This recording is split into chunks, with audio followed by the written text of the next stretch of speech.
काम कर दिया। जब काम कर दिया तो इसलिए कोड बी जो होगा 100% 90 अंश होगा, यही पूछा था। ठीक है, तो देखो ऑप्शन देखते हैं। देखो ऑप्शन दिया है पहला वाला ऑप्शन 90 अंश, तो ए वाला बिल्कुल राइट आंसर हो जाएगा। चलिए मेरे प्यारे बच्चों क्वेश्चन नंबर 6 देख लेते हैं।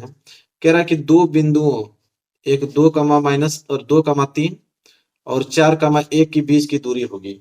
अब दो बिंदुओं के बीच की दूरी पूछ लिया मेरे प्यारे बच्चों। चलो एक पेज ले लेता हूँ इसको हल करने के लिए। देखो क्वेश्चन नंबर 6 कैसे हल करोगे, ये भी फार्मूला बेस्ड क्वेश्चन है। कह रहा दो बिंदु है, तो एक बिंदु मान लेते हैं यह है जिसका नाम ए रख दिया, एक बिंदु यह है जिसका नाम हमने बी रख लिया। अब इन दोनों बिंदुओं के बीच की दूरी पूछ रहा है, कितना दूरी पे है। और ए का निर्देशांक दिया है आपको 2 कामा के 3 और बी का निर्देशांक इधर आपका 4 कामा के 1 दिया है। तो ये तो आपका x1 y1 कहलाएगा और ये वाला पोर्शन आपका x2 y2 कहलाएगा। अब दो बिंदुओं के बीच की दूरी मतलब ए बी के बीच की दूरी पूछ रहा है। और दो बिंदुओं के बीच की दूरी का सूत्र होता है मेरे प्यारे बच्चों की करड़ी में x1 माइनस x2 का होल स्क्वायर और बीच में आप प्लस लगाओगे फिर y1 माइनस y2 का होल स्क्वायर, यह फार्मूला होता है। इसमें हम क्या करेंगे मेरे प्यारे बच्चों कि ए बी बराबर करड़ी में क्या होगा आपका x1 मतलब 2 माइनस x2 मतलब 4 का हो जाएगा होल स्क्वायर और प्लस y1 मतलब 3 और माइनस y2 मतलब 1 का क्या हो जाएगा होल स्क्वायर। तो ये हो जाएगा आपका मेरे प्यारे बच्चों ए बी बराबर करड़ी की अगर हम बात करें तो 2 माइनस 4 मतलब कि माइनस 2 बचेगा, इसका होल स्क्वायर और प्लस 3 में से 1 जाएगा तो 2 बचेगा उसका होल स्क्वायर। जब इसको हम ए बी बराबर लिखेंगे तो ए बी बराबर करड़ी में हो जाएगा -2 का स्क्वायर करोगे तो +4, अब बीच में प्लस लगा रहेगा, फिर 2 का स्क्वायर करोगे तो 4। ए बी बराबर क्या हो जाएगा, 4 में 4 जोड़ोगे तो 8 हो जाएगा। और ए बी बराबर 8 को हम क्या लिख सकते हैं मेरे प्यारे बच्चों, 4 गुणे 2 लिख सकते हैं। तो ए बी बराबर क्या हो जाएगा, 4 का वर्गमूल तो 2 तो बाहर आ जाएगा, लेकिन इसे 2 का वर्गमूल नहीं निकलेगा तो करड़ी में ही रहेगा। मतलब ए बी बराबर आ गया 2 करड़ी में 2। बस यही होगा राइट आंसर। 2 करड़ी में 2 देखो दिया है, देखो सी वाला ऑप्शन दिया है, सी वाला ऑप्शन। क्लियर है, आपको समझ में आ गया ना ये वाला प्रश्न। चलिए आगे देख लेते हैं प्रश्न नंबर 7वां। प्रश्न नंबर 7वां देखो क्या है, वह कौन सा भाज्य संख्याओं का युग्म है। कौन सा भाज्य संख्याओं का इसमें युग्म है। सभाज्य संख्याओं का युग्म मतलब कि अगर दो संख्या दिया है, अगर दोनों का एचसीएफ निकालते हो दोनों का एचसीएफ 1 आ जाता है, समझ लो वही सभाज्य संख्याओं का युग्म बनाएंगे। ठीक है, तो इसमें से कौन ऐसा है जो सभाज्य संख्याओं का युग्म बनाएगा, तो वो है आपका ऑप्शन नंबर पहला 18 और 25। 18 और 25 का आप एचसीएफ निकाल के देख लेना है, 18 और 25 का एचसीएफ 1 आएगा, इसलिए ए वाला जो है राइट आंसर हो जाएगा। सिंपल इसको हल करने क्या जो था, आप एचसीएफ नहीं निकाल सकते हो, एचसीएफ 1 ही आएगा, बाकी किसी का भी एचसीएफ 1 नहीं आएगा मेरे प्यारे बच्चों। क्लियर है आपको। चलो 8वां प्रश्न देखो, यदि समीकरण 3x square minus 12x plus के बराबर 0 के मूल बराबर हैं तो के का मान होगा। देखो ये प्रश्न अच्छा है, आपको एक समीकरण देने के बाद बोल देता है कि मूल बराबर है।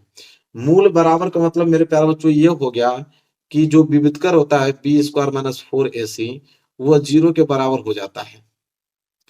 ठीक है, इतना बात याद रखना, कोई भी आपको समीकरण देके बोले कि मूल बराबर है तो समझ लेना कि बी स्क्वायर माइनस 4ac जो 0 के बराबर 100% होगा।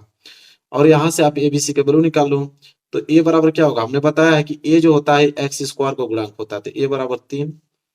बी बराबर क्या होगा, बी जो होता है एक्स का गुणांक होता है, तो बी का वैल्यू क्या आ गया -12। और सी जो होता है अचर पद होता है जो कि सी का वैल्यू के दिया हुआ है। अब बस इसको पुटअप करना है आपको, बी स्क्वायर मतलब कि -12 का आप क्या कर दोगे, होल स्क्वायर कर दोगे, -4 गुणे ए का मतलब 3 और सी का मतलब यहाँ पे के बराबर के हो जाएगा 0। -12 का स्क्वायर करोगे तो प्लस के 144 आएगा। अब -4 12 के बराबर क्या हो जाएगा 0। तो इधर हो जाएगा आपका मेरे प्यारे बच्चों 144 बराबर -12 के उधर जाएगा तो +12 के हो जाएगा। जब आप के का वैल्यू निकालोगे तो ये हो जाएगा आपका 144/12। और जब 12 को 144 को कटाओगे तो के बराबर 12 आ जाएगा, क्योंकि 12 से 12 बार कटता है 144। तो के बराबर 12, के का ही वैल्यू हमसे पूछा था, देखो दिया है ऑप्शन नंबर डी जो है बिल्कुल राइट आंसर हो जाएगा, कोई काट नहीं सकता इसको। क्लियर है ना, आपको समझ में आ रहा है बिल्कुल। क्वेश्चन नंबर 9 देखो क्या है। क्वेश्चन नंबर 9 मेरे प्यारे बच्चों है कि 1 माइनस 10 स्क्वायर 30 अंश बटे 1 प्लस 10 स्क्वायर 30 अंश का मान होगा। अब सिंपल आपको करना क्या है यहाँ पे कि 1 माइनस 10 30 अंश का मान लिखकर उसका स्क्वायर कर दो। और 10 30 अंश का मान जो होता है वो 1 बटे करड़ी में 3 होता है। तो 1 बटे करड़ी में 3 लिखने के बाद इसका क्या कर दो स्क्वायर, और नीचे बटे में 1 प्लस 10 स्क्वायर 30 अंश मतलब वही 1 बटे करड़ी में 3 का क्या कर देना आपको होल स्क्वायर। जब हल करोगे मेरे प्यारे बच्चों तो ये हो जाएगा आपका 1 माइनस 1 का स्क्वायर करोगे तो 1, अब बटे करड़ी में 3 का स्क्वायर करोगे तो 3, फिर पूरे के पूरे बटे में हो जाएगा 1 प्लस 1 का स्क्वायर करोगे तो 1, और करड़ी में 3 का स्क्वायर करोगे तो 3। जब इसको हल करेंगे तो 3 एकम 3, 3 में से 1 जाएगा तो 2 बटे 3 आएगा। और यहाँ पे क्या हो जाएगा 3 एकम 3, और 3 में 1 जोड़ोगे तो 4 बटे के क्या आ जाएगा 3 आ जाएगा। अब यहाँ एक चीज दिख रहा होगा 3 से 3 क्या हो जाएगा कैंसिल हो जाएगा, ऊपर बच जाएगा 2 और नीचे बच जाएगा आपका 4। जब इसको कटाओगे तो ये हो जाएगा 2 एकम 2, 2 दूनी के 4, 1 बटे 2 जो है राइट आंसर हो जाएगा। और 1 बटे 2 का मतलब मेरे प्यारों बच्चों यहाँ पे साफ दिख रहा है आप लोगों को, ऑप्शन नंबर बी जो है बिल्कुल राइट आंसर हो जाएगा 1 बटे के 2। समझ में आ रहा है ना आप लोगों को, बिल्कुल एकदम पेपर में जाके 70 में 70 नंबर करके आना। अगला देखो, अगला वाला प्रश्न तो सिर्फ ये बताना है कि वृत्त की अगर परिगत बनी चतुर्भुज की आमने सामने की भुजाएं केंद्र पर कोण अंतरित करती हैं, तो मेरे प्यारे बच्चों केंद्र पर कोण अंतरित करती हैं तो संपूरक कोण अंतरित करती हैं। डी वाला ऑप्शन बिल्कुल राइट आंसर हो जाएगा। तो ये तो याद करने वाली चीजें हैं। प्रश्न 11वां प्रश्न देखो क्या है, यदि एक वृत्त का क्षेत्रफल और परिधि संख्यात्मक रूप से समान है तो उस वृत्त की त्रिज्या ज्ञात कीजिए। तो देखो मेरे प्यारे बच्चों बोला है कि एक वृत्त का क्षेत्रफल, ठीक है, वृत्त की परिधि के बराबर है। तो वृत्त का क्षेत्रफल क्या होता है पाई आर स्क्वायर, और वृत्त की परिधि क्या होती है 2 पाई आर, ये दोनों बराबर हैं। तो वृत्त की त्रिज्या मतलब आर का वैल्यू पूछा है, तो पाई से पाई कैंसिल, इस आर से ये वाला ऊपर वाला आर कैंसिल, तो आर बराबर सिर्फ 2 बच गया। तो 2 यूनिट, आर का ये वैल्यू पूछा था तो 2 यूनिट, कोई मात्रक नहीं है तो यूनिट मानेंगे। तो ए वाला ऑप्शन बिल्कुल राइट आंसर हो जाएगा 11 का ए। चलिए मेरे प्यार बच्चों अगला देखो प्रश्न नंबर 12, ये अच्छा प्रश्न है। प्रश्न नंबर 12, प्रश्न नंबर 12 क्या बोल रहा है कि यदि दो गोलों के आयतनों का अनुपात 27/64 है तो उनके पृष्ठीय क्षेत्रफलों का अनुपात होगा। दो गोला है तो दो गोलों के आयतनों का अनुपात दिया है, तो दो गोलों का आयतनों का अनुपात पहले लिखते हैं। तो गोले का आयतन क्या होता है 4/3 पाई आर का क्यूब, ठीक है। और फिर ये भी गोला है तो उसका भी यही होगा 4/3 पाई आर का क्यूब, लेकिन त्रिज्या अलग अलग मान लेते हैं, इसको R1 मान लेते हैं, इसको R2 त्रिज्या मान लेते हैं। तो ये दो गोलों के आयतनों का अनुपात हो गया जो कि हमको दिया हुआ है कितना है 27/64 दिया हुआ है। अब यहाँ पे क्या करेंगे 4/3 पाई से पूरा 4/3 पाई कैंसिल कर देंगे, इधर बच जाएगा R1 का क्यूब और बटे में इधर बच जाएगा R2 का क्यूब, बराबर इधर बच गया आपका 27/64।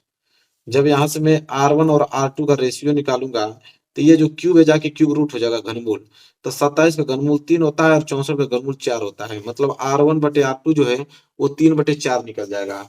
हमसे पूछा क्या है पृष्ठीय क्षेत्रफलों का अनुपात, तो पृष्ठीय क्षेत्रफलों का अनुपात क्या होगा, तो 4 पाई R1 का स्क्वायर कर दो और 4 पाई R2 का स्क्वायर कर दो। ये आपके क्या है पृष्ठीय क्षेत्रफलों का अनुपात है, जो कि 4 पाई से 4 पाई कैंसिल हो जाएगा, बच जाएगा R1 का स्क्वायर बटे R2 का स्क्वायर।